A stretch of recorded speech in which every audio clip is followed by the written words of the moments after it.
1991, le film catastrophe, matinée de thriller sur un film dans un milieu professionnel plus que méritant, un métier fait de personnes prêtes à risquer leur vie dans des conditions trop souvent plus que dangereuses, un métier aujourd'hui peu considéré même, un métier dont il fallait peut-être grossir les traits avec un budget enflammé de 75 millions de dollars, voire même 100 millions tout compris, pour un métier qui sait, pourrait nous sauver un jour, celui de pompier.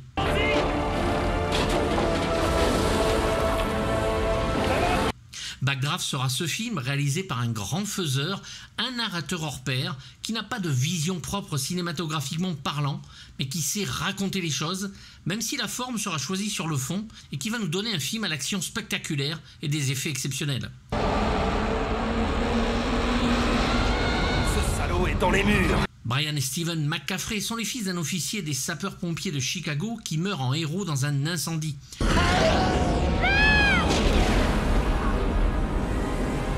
Tandis que Steven a brillamment suivi les traces de son père, Brian pour sa part s'est détaché de ce milieu. Il va tenter néanmoins un retour vers la profession, mais Steven, dubitatif quant aux motivations de son frère, va le mettre rudement à l'épreuve jusqu'à le faire craquer. En parallèle, le lieutenant Donald Ringale est appelé à enquêter sur des incendies criminels déclenchés à l'aide d'une substance qui n'existe plus appelée le trichlorate. Ces derniers ont pour but de tuer d'anciens collaborateurs d'un conseiller à la mairie. Les backdrafts sont une espèce d'incendie particulièrement spectaculaire et dangereux, constitué de flammes éclairs qui s'éteignent d'eux-mêmes par le souffle de leur explosion.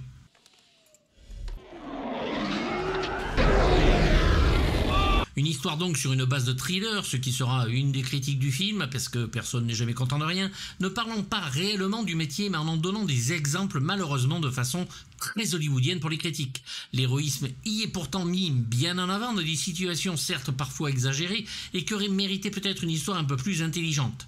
Qui tombe! On tombe!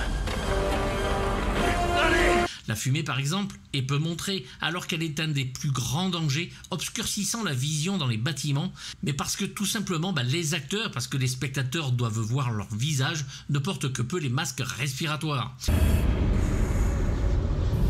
C'est parti! Dans ce thriller, le feu est considéré comme vivant, une entité vivante, en tout cas quelque chose qui est bien sûr non scientifique, mais qui marche très bien à l'écran. Peu de réalisme donc, mais assez tout de même pour se plonger avec délectation dans ce film impressionnant dont le casting et les effets sont tout simplement magnifiques.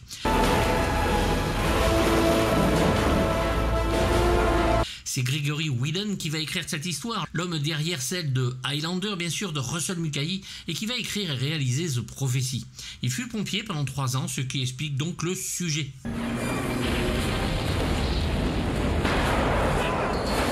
Mais pour réaliser un film sur un tel sujet d'ailleurs, et avec une telle ampleur, il faut des techniciens hors pair, et ici c'est plus que le cas.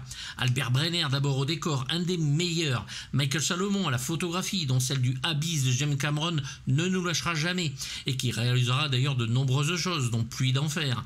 Gary Ristrom en ingénieur du son, et qui va donner la parole aux flammes, et travaillera sur Les Dents de la Mer de Tonton Spielberg, Les Terminator, le 1 et le 2 de James Cameron, Cocoon et Willow de Ron Howard justement, Jurassic Park de Steven. Bref, des chefs-d'œuvre en masse pour un travail remarquable. Et bien sûr, pour les effets spéciaux, Industrial Light and Magic, la firme de George Lucas et Walter Scott aux cascades. Que du lourd.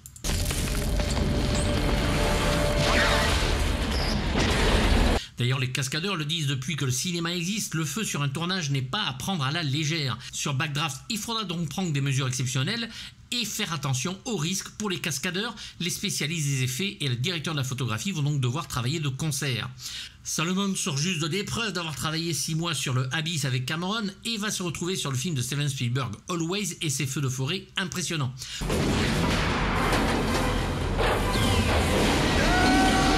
Ron Howard et lui vont donc décider de filmer Backdraft en Super 35 qui arrive à créer une image écran large sans objectif anamorphoseur qui va comprimer l'image. Le Super 35 et ses objectifs classiques très compacts permettent en plus d'alléger l'équipement. 3 grands incendies vont être filmés, chacun bien différent, visuellement comme sur le danger qui les anime. Le premier est en 1971 où le capitaine Dennis McCaffrey, le père de nos 2 héros, va y perdre la vie, filmé de façon classique et vu de l'extérieur. C'est le spectateur via les yeux du fils du pompier qui assiste au drame impuissant.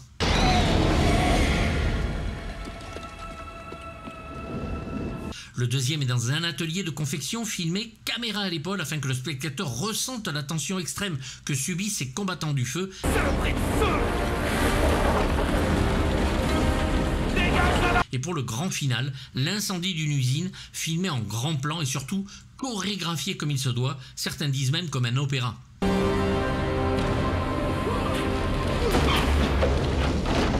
Ron Howard voudra donc que le feu soit traité comme un être vivant et va devenir un personnage à part entière du film et doit donc être présenté tel quel à l'écran.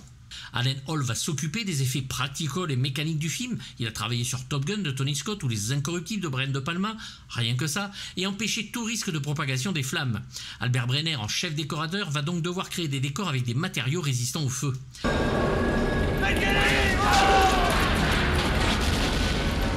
Les feux seront donc pour la plupart à base de propane ainsi que du fioul, suivant leur avantage à l'écran. Le fioul donne une flamme riche et colorée, mais donne aussi beaucoup de fumée, alors que le propane est plus sûr. Pour le mouvement des flammes et donner les couleurs en plus, l'on va asperger le feu avec de l'alcool vaporisé en variant les proportions et ainsi donner l'esthétisme que veut le réalisateur. De même sur les décors, de la colle contact sera enduite et brûlée par millions de litres et qui peut s'éteindre avec un simple lance-flamme alors que le reste n'a besoin que d'un robinet.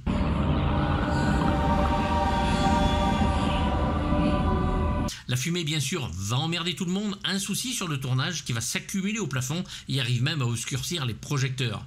Le feu est un élément difficile à filmer donc, la caméra enregistrant souvent le blanc au cœur de la flamme et non pas la couleur orangée voulue. Les acteurs auront leur costume enduit d'un gel inflammable quand ils sautent au travers des flammes, comme Scott Glenn sur le final. Les acteurs suivront d'ailleurs de nombreux pompiers lors de leur sortie.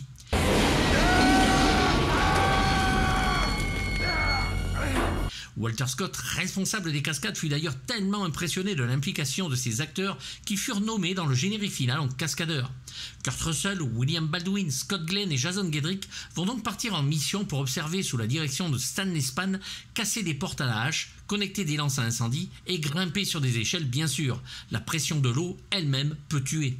Maintenant, pour aller au plus simple, les techniciens pensent pouvoir faire jouer des éclairages pour les plans sur les acteurs afin de simuler qu'ils étaient proches du feu.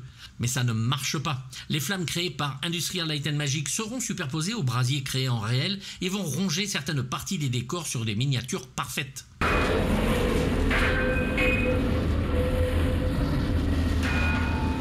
Des effets que l'on ne peut absolument pas distinguer et des peintures sur verre magnifiques qu'Industrial Light and Magic va utiliser en superposition. Scott Farrar va superviser le tout et va tellement bien travailler que certaines scènes passant du réel à la miniature restent complètement invisibles, comme celle où le sol s'effondre sous les pieds de William Baldwin et qui est un composite où le plan du comédien est combiné avec la miniature qui se détruit. C'est bluffant. Michael Salomon va filmer le tout sur 3 voire 4 caméras, allant même jusqu'à 9 sur certains plans, et certaines seront protégées par des boîtiers pouvant résister aux flammes. L'une des caméras, ne pouvant éviter d'être dans le champ, sera enduite de gel et brûle bien, mais sans la détruire, ce qui fait qu'elle est invisible à l'écran.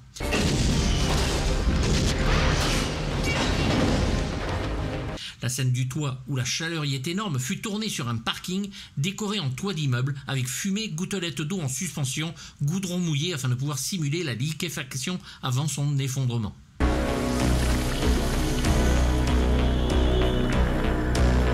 Un film à 100 patates qui ne récoltera qu'un peu plus de 77 millions sur le continent américain avec un peu plus de 74 millions dans le reste du monde, ce qui amènera le tout à plus de 152 millions.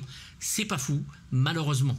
Le film a reçu 3 nominations aux Oscars 1992 pour les prix du meilleur son, du meilleur montage et des effets sonores et effets visuels, mais a perdu face à Terminator 2 le jugement dernier, ce qui, avouons-le, est normal. Une attraction sur le film sera créée au parc Universal Studios d'Hollywood. Alors tu commences demain dans la compagnie la plus coriace de la ville, la 17.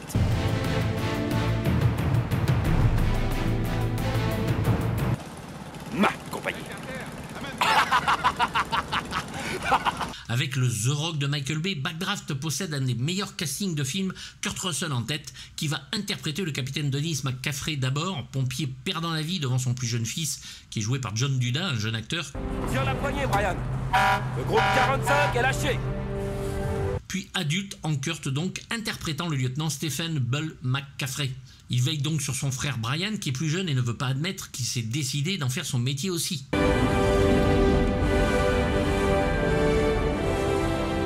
Kurt Russell est un acteur impliqué depuis toujours et j'ai parlé de lui dans tellement de vidéos, dont celle avec son réalisateur fétiche des années 80, John Carpenter, sur The Thing, sur New York 97 et sa suite, Los Angeles 2013 ou Elvis et Jack Burton.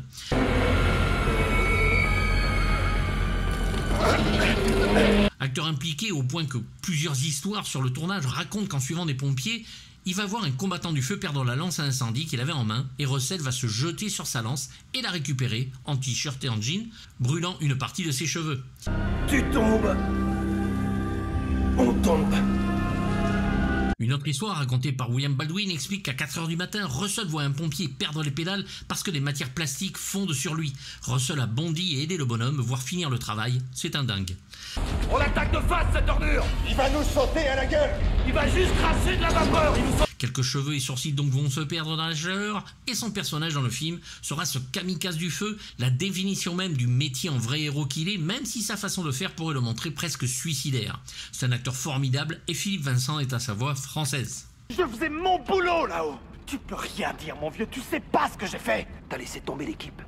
Brian McCaffrey est donc interprété par William Baldwin, alors à son prime, et Ryan Todd qui le joue jeune. Un jeune homme ne trouvant pas sa voie dans la vie, vivant de petits boulots, et d'une situation instable puisqu'ayant vu son père mourir devant lui trop jeune, et c'est lorsqu'il revient à Chicago qu'il va décider de rejoindre les pompiers et de faire partie d'eux pour de bon. Steven l'accepte dans un premier temps, dans son équipe, mais voit son arrivée d'un œil sceptique. Encore faut-il qu'il n'y ait qu'un seul genre d'exercice, lieutenant. Et pas un pour la compagnie et un pour moi. Enroule ces deux lances tout de suite. Ensemble, ils doivent affronter une série d'incendies criminels de plus en plus violents, les backdrafts.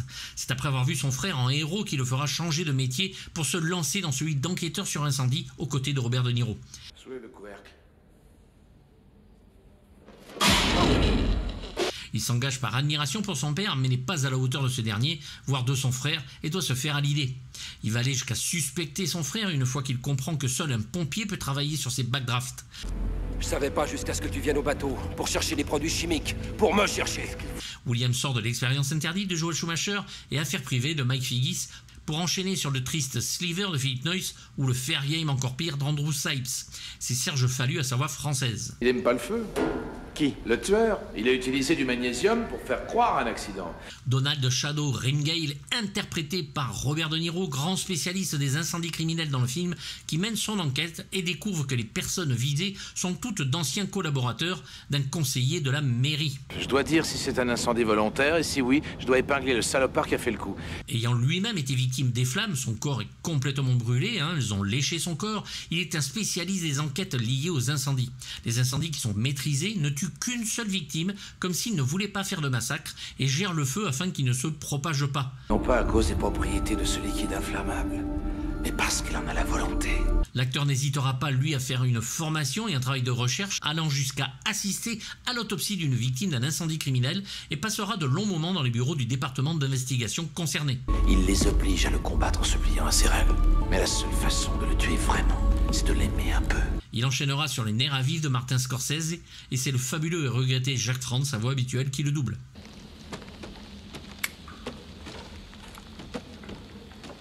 John Axe Adcox est un pompier à l'ancienne qui a connu le père de boule et comme à chaque fois superbement interprété par l'intense Scott Glenn. Il voit le métier de pompier être saccagé par des décisions de bureaucrates et leur vie mise en danger à cause de cela pour des questions de pognon.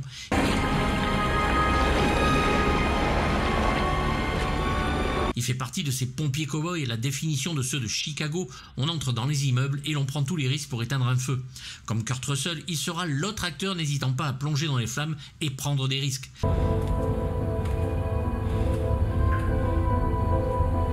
Scott Glenn sort de À la poursuite d'Octobre Rouge de McTiernan et Le silence des agneaux de Jonathan Demme, dont j'ai parlé pour les deux, et c'est Mario Santini qui le double parfaitement.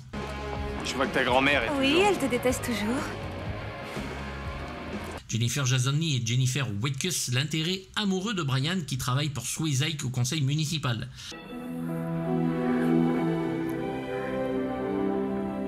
Elle va aider Brian à lui donner les dossiers qui vont l'aider à résoudre son enquête et devient bien sûr sa relation amoureuse avec laquelle elle va vite craquer. C'est Stéphanie Murat à sa voix française. T'es le meilleur, c'est vrai, mais Les risques que tu prends. Rebecca de Mornay, elle, interprète Hélène McCaffrey, femme de boule mais ne vivant plus avec lui, ayant des problèmes en ménage avec son mari. Elle sort avec un autre homme, mais l'on voit bien qu'elle est toujours amoureuse de lui, mais elle a peur à chaque fois qu'il sort comme un pompier.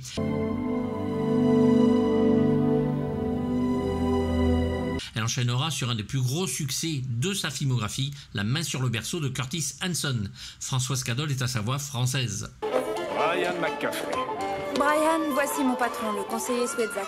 En conseiller municipal de maire, donc nous avons le plaisir de retrouver l'infâme G.T. Walsh, que l'on adorait, toujours en salopard ici, Mark Swayzak. Parce que depuis que vous avez fermé la caserne 33, pour les renforts, on peut se brosser.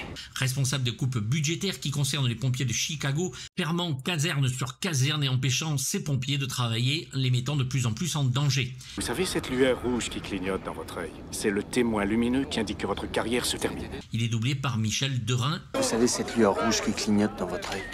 C'est le témoin lumineux de votre carrière. Et méritera sur la fin sa petite punition. Fallait nous voir, Cox et moi, en train de sortir cette pauvre fille au beau milieu des flammes. Jason Gedrick et Tim Kizminski, jeune pompier, très excité, nouveau dans la caserne et va subir de plein fouet un backdraft dans la gueule. Vérifie d'abord la chaleur de cette porte, Tim. Ce qui va causer un trauma pour Steven et Brian, et même pour toute l'équipe.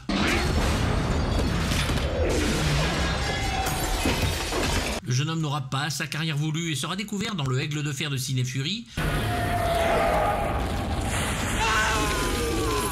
Et ce sera la série Murder One, dans laquelle il sera un peu remarqué, ou dans la première saison de Bosch, où il joue un tueur implacable. Damien Boisseau le double.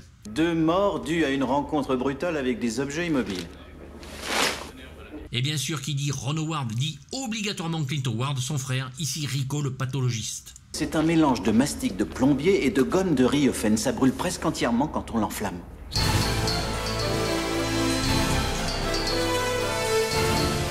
C'est la bête qui lui a pris son père et qui lui a même pas dit qu'il venait voir. Dis-lui.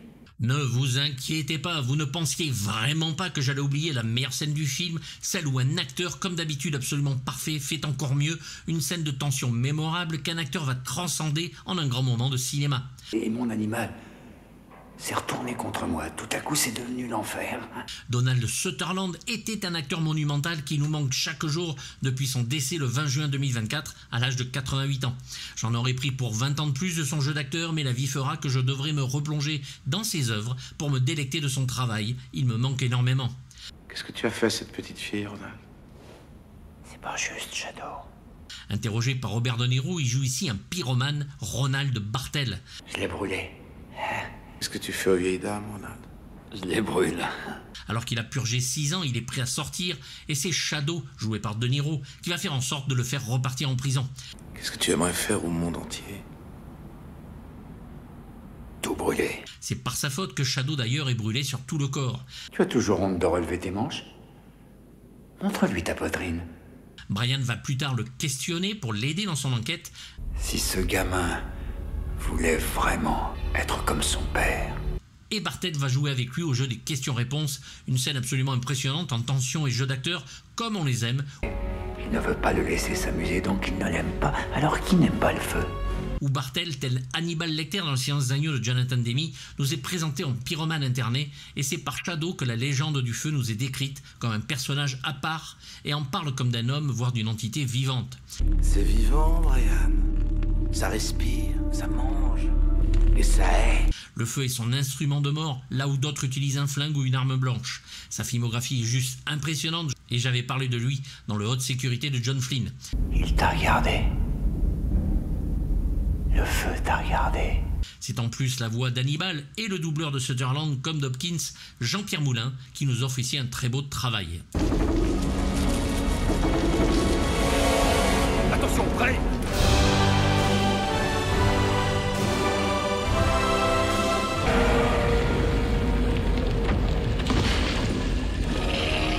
Une chose est certaine, le film est peut-être très hollywoodien et n'est pas toujours vraisemblable, mais on s'en tape. Mais si le métrage fonctionne, c'est grâce à Hans Zimmer, qui y est certainement pour quelque chose.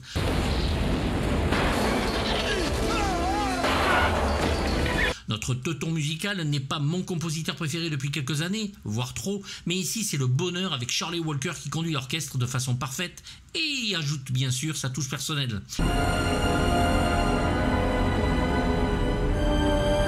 La musique commence par le thème martial et fédérateur, d'une puissance évocatrice sans commune mesure et de l'épique en veux-tu en voilà.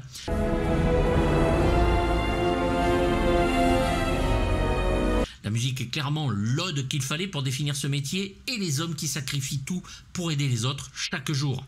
Cuivre, cordes, percussions martiales donc vont ouvrir le film et ne jamais nous lâcher. C'est du pur Hans et des années 80-90, ici plus symphonique avec notre Shirley et ses orchestrations absolument très bien travaillées, avec un soin absolument maîtrisé et les synthétiseurs habituels du compositeur.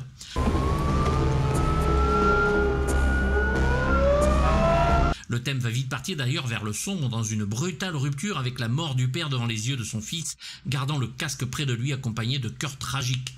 Le deuxième thème de l'album, Brothers, avec cordes et piano très mélancolique, évoquant la relation aussi entre Brian et Steven, assez lyrique dans l'esprit et qui accompagne la scène d'amour entre Brian et Jennifer.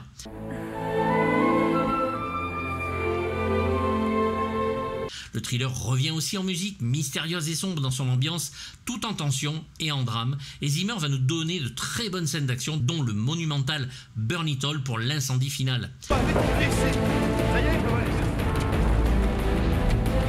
Nous avons donc droit à un déchaînement orchestral et électronique, percussions et chœurs qui vont servir, comme souvent sur de nombreuses musiques de films, pour les bandes annonces de futurs films derrière.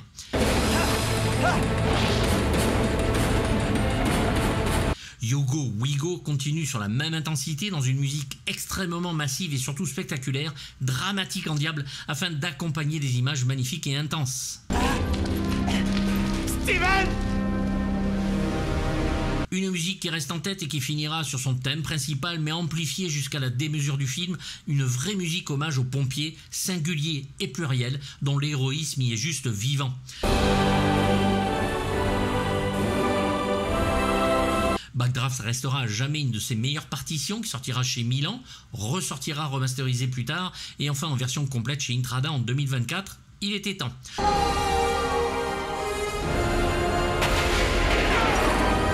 L'on pense à la musique de Black Rain par moments et au temps où le Zimmer tenait la route, ne plongeait pas à cœur perdu dans l'expérimentation et le sound design sans âme. Pas mal de chansons d'ailleurs passent en fond, dont 2 par Bruce Hornsby. Le compositeur est ici très inspiré et va avec ce score partir à l'assaut d'Hollywood, ce qu'il réussira en faisant un peu de mal au passage.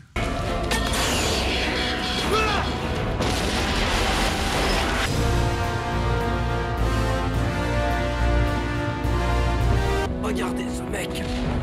C'est mon frère, nom de Dieu. Et pourtant, si l'on peut reprocher à Ron Howard d'avoir focalisé son film sur le spectaculaire, Backdraft reste encore aujourd'hui le meilleur film sur le métier de pompier sans commune mesure. L'hymne hollywoodien à ces héros du quotidien trop souvent agressés ou oubliés, comme s'il était normal d'entrer dans un immeuble en feu pour sauver des gens.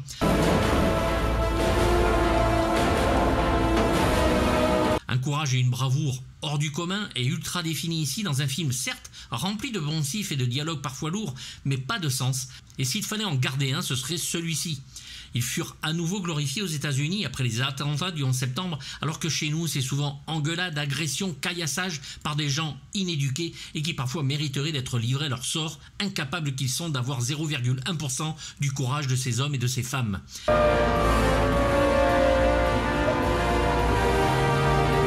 La mise en scène de Ron Howard est comme à son habitude très soignée, enchaînant les films et certains succès, et combine donc l'histoire de ces deux frères en pleine rivalité, et en même temps ce thriller aux incendies criminels qui nous donne un final indécent de bonheur en images.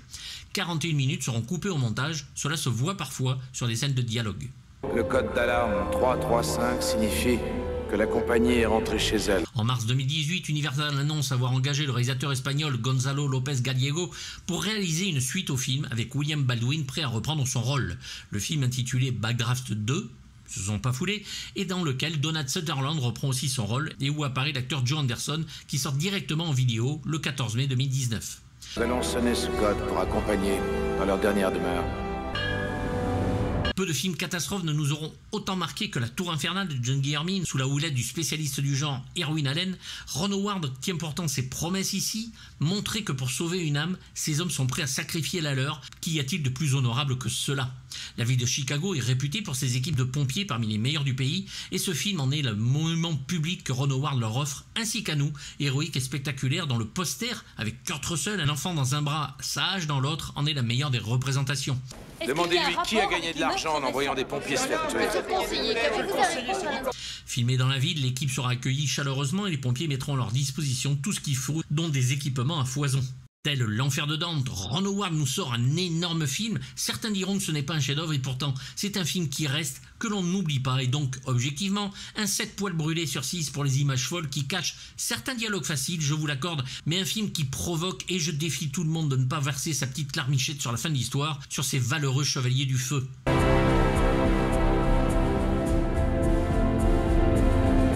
N'hésitez pas à me faire part de vos avis dans les commentaires, j'y répondrai comme d'habitude, même négatif si c'est écrit poliment. Vous avez le lien pour les DVD et les Blu-ray s'ils existent dans la description, et vous pouvez vous abonner à la chaîne Patreon qui vous permet d'avoir les vidéos en avance sans censure ni pub et avec des lives inédits.